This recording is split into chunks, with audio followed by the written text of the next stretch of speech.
In this video, I'm going to show you how to stop a debit order on FNB.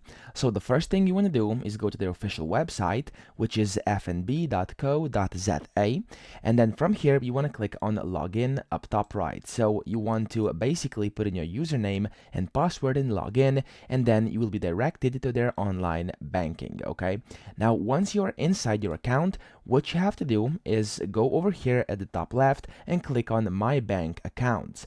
So once you click on My Bank Accounts, from there you'll have to select your debited account. And once you do, inside that debited account, on the right of your screen, you'll see it will say My Debit Orders.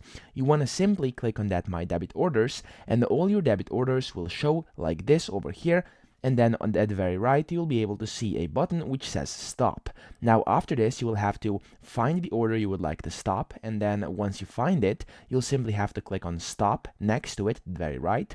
And once you do this, you'll get basically asked a question over here: does the debit order amount change from month to month? And you can do either yes or no, and then you can, of course, if you do yes, you can set this, so from amount to amount. But if you do no, then you don't have to do this. And then after you're set to the next page, you'll have to agree and accept the terms and conditions. And then after you do that, you'll be able to simply press confirm at the bottom right, and you are good to go. You have stopped a debit order. So that's pretty much it. I hope this video helped you out. If it did, please subscribe to the channel and help me out as well.